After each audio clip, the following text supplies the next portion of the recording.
अस्तगफिरुल्लाह। अस्सलामु अलैकुम व रहमतुल्लाहि व बरकातुहू।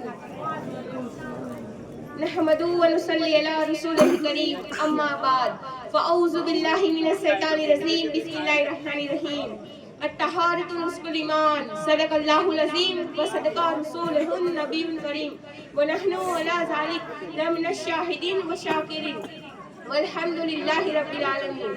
बिठाता नहीं कोई भी अपने पास, बिठाता नहीं कोई भी अपने पास, नहीं साफ रखता जो अपना लिबास। हजरात, आइए कुछ अर्ज करने से पहले हम और आप मिलकर आका इनामदार मदीने के ताजदार हुजूर अकरम नूर मुजस्सम सल्लल्लाहु अलैहि वसल्लम की बारगाह में झूम झूम कर दुरूद शरीफ का नजराना पेश करें और बुलंद आवाज से पढ़े अल्लाहुम्मा सल्ली अला मुहम्मद व अला आलि सय्यिदिना मुहम्मदिन व बारिक वसल्लम। हजरात, हमारे प्यारे आका सल्लल्लाहु अलैहि वसल्लम ने इरशाद फरमाया है, बाकी साफी आधा ईमान है। हमारे प्यारे दीन इस्लाम में सफाई सुथराई को बहुत अहमियत हासिल है। हमारे आका हुजूर अकरम सल्लल्लाहु अलैहि वसल्लम सराफत, तहरत व नज़ाफत का नमूना थे। बदन तो बदन, आपके कपड़ों पर भी कभी मक्खी नहीं बैठी और बालों में ना कभी जुएं पड़ी।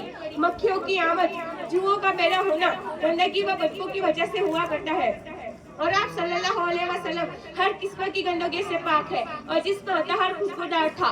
इसीलिए आला हजरत फरमाते हैं, मेल से किस दर्जा सुथरा है वो पुतला नूर का, मेल से किस दर्जा सुथरा है वो पुतला नूर का, है गली में आज तक कोरा ही कुर्ता नूर का। हुजूर सल्लल्लाहु अलैहि वसल्लम ने फरमाया, अल्लाह ताला पाक है, पाकी पसंद फरमाता है, सुथरा है, सुथरापन पसंद फरमाता है। इसीलिए तुम अपने सहन साफ रखो और यहूदियों से मुसाबहत ना करो। यानी बंदी को चाहिए कि वो हर तरफ पाक रहे। इंसान का जिस्म भी पाक हो, इंसान का नाखून भी पाक हो, रूह भी पाक हो, लिबास भी पाक हो, हर चीज को पाक और साफ जाजी भी नजर रखने की हमारे प्यारे दीन इस्लाम में खुसूसी तालीम और तरगीब दी गई है। हज़रत सुहैब बिन हंज़ला रज़ियल्लाहु ताला अन्हा से रिवायत है कि नबी करीम सल्लल्लाहु अलैहि वसल्लम ने फरमाया, जो लिबास तुम पहनते हो उससे साफ रखो। तंदुरुस्ती को बीमारी से बचाने के लिए सफाई बहुत जरूरी है। इसीलिए मेरे आका ने फरमाया, अत्तहारतु निस्फुल ईमान, यानी तहरत और सफाई को आधा ईमान इसलिए कहा जाता है क्योंकि तहरत से ज़ाहिरी सफाई होती है और ईमान से बातिन की सफाई होती है।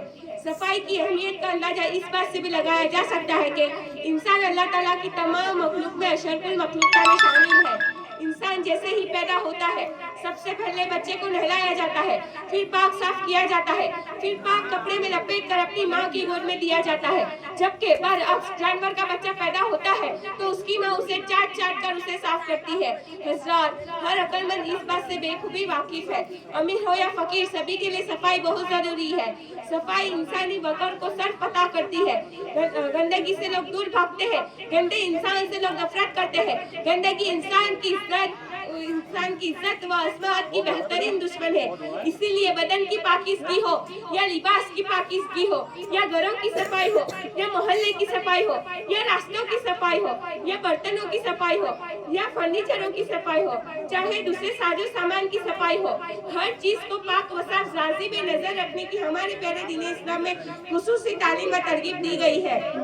हज़रत सुहैब बिन हंज़ला रज़ियल्लाहु ताला अन्हा से रिवायत है कि नबी करीम सल्लल्लाहु अलैहि वसल्लम ने फरमाया, जो लिबास तुम पहनते हो उससे साफ रखो। तंदुरुस्ती को बीमारी से बचाने के लिए सफाई बहुत जरूरी है। सफाई बहुत जरूरी है। इसलिए मजहबे इस्लाम ने हमें खाने से पहले हाथ धोने और खाने के बाद हाथ धोने का हुक्म दिया है, मगर आज हम खाने के बाद टिश्यू पेपर का इस्तेमाल करने पर फक्र महसूस करते हैं। हमने शानदार मकान बनवा लिया, शानदार कलर करवा लिया, घरों में पीओपी करवा लिया, दरवाजा और खिड़कियों में उम्दा और महंगा पर्दा भी लगवा लिया, मगर घर का सारा कचरा घर के बाहर फेंक दिया, खिड़की से बाहर डाल दिया, वायर और प्लास्टिक और दूसरी चीजों को जलाकर पूरे मोहल्ले को पूरा गंदा कर दिया। तो अब बताओ, क्या उम्दा पर्दा लगवाने से या उम्दा फर्नीचर का काम करवाने से या बेहतरीन कलर करवाने से आप अपने आप को, अपने बच्चों को, अपने आस पड़ोस में रहने वाले लोगों को बीमारियों से बचा सकते हैं? आप जब अस्पताल में किसी को देखने जाएंगे तो वहाँ आपको मुसलमानों की तादाद ज्यादा नजर आती है।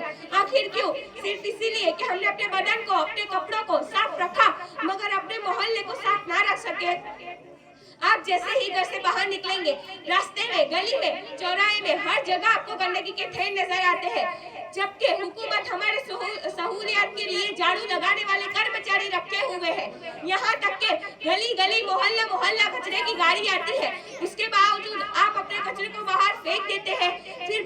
फिर भला बीमारियां क्यों नहीं फैलेगी? आप कभी गैरों के मोहल्ले में चले जाओ, वहाँ आपको कहीं पर भी गटर नजर नहीं आएगा, न कहीं पानी नजर आएगा, न कहीं कचरा नजर आएगा। एक गैर मुस्लिम जिसके यहाँ ईमान का कोई तस्वुर नहीं, उसके बावजूद उसका घर, उसका मोहल्ला एकदम साफ सुथरा नजर आता है। गुरु नानक के मानने वाले हर सुबह उनका दरवाजा धोते हैं। हर सुबह इसीलिए धोते हैं ताकि दरवाजे पर कोई गंदगी होगी तो गुरु दाखिल नहीं होगा। और हम नबी का कलमा पढ़ने वाले ये भूल गए हैं कि गंदगी की जगह रहमत के फरिश्ते नहीं आते, और इसी गंदगी की वजह से हजार तरह की बीमारियां वजूद में आती है, जिसकी वजह से सैकड़ों कीमती इंसानी जानें ले जाती है। हर मर्द सिर्फ और सिर्फ सफाई से ही कंट्रोल किया जा सकता है। क्या आपने नहीं देखा 2019 और 2020 में जब लोगों को कोरोना से बचना हुआ तो लोगों ने अपने घरों में सैनिटाइजर का इस्तेमाल करना लाजिम समझ लिया था। कोविड से बचने के लिए लोग अपने हाथ बार बार धोते थे ताकि जरासीम खत्म हो जाए और हम बीमारियों से बच जाए। तो आप सोचो कि आपके आसपास गली मोहल्ले में कचरे के ढेर होंगे तो आप बीमारियों से कैसे बच सकेंगे? इसीलिए मैं आप लोगों से कहती हूँ कि खुदा अगर आपको बीमारी से बचना हो तो सफाई की तरफ ध्यान दो, अपने बच्चों को साफ सुथरा रखो, सदा पाक साफ और सुथरे रहो, सदा पाक साफ और सुथरे रहो। ये हुक्म खुदा है, इसी पर चलो।